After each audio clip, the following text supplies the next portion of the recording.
Salam sehat, jumpa lagi di channel Tanya Dokter Paran. Video kali ini kita akan membahas tentang kriteria diagnostik tentang erectile dysfunction atau disfungsi ereksi. Kriterianya apa seseorang disebut mengalami gangguan ereksi?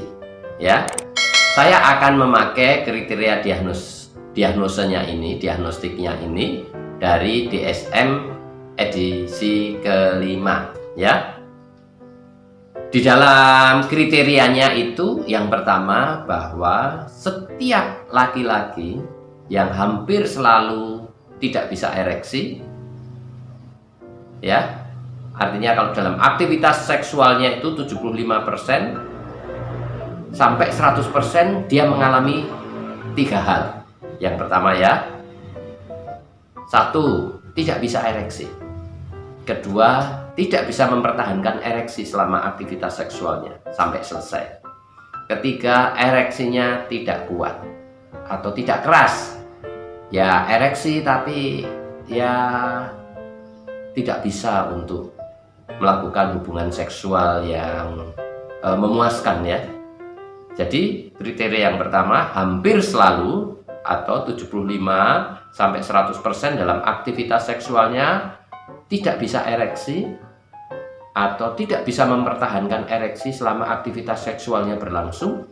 Dan yang ketiga, ereksinya lembek, ya, tidak keras. Nah, kemudian gejala ini, itu tadi yang pertama. Yang pertama tadi meliputi 3 tadi. Nah, yang kedua, gejala ini menetap sampai 6 bulan. Jadi kalau kita mengalami hal-hal tadi itu sampai 6 bulan, berarti kita mengalami gangguan ereksi atau disfungsi ereksi. Dan yang ketiga, keadaan itu menyebabkan kita distres, menyebabkan kita jadi cemas, membuat kita minder untuk berhubungan dengan pasangan kita, ya.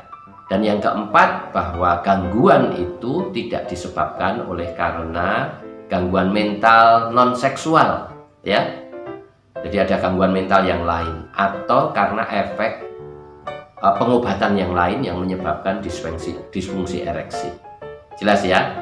Menurut DSM 5, kriteria bahwa seorang laki-laki mengalami disfungsi ereksi atau gangguan ereksi itu yang pertama, hampir selalu dalam aktivitas seksualnya 75-100% dia tidak bisa mengalami ereksi.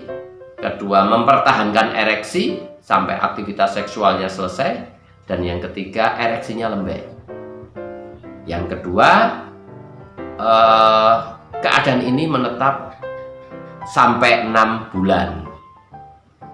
Dan yang ketiga, keadaan ini membuat kita stres, terganggu, minder untuk melakukan aktivitas seksual dengan pasangan kita.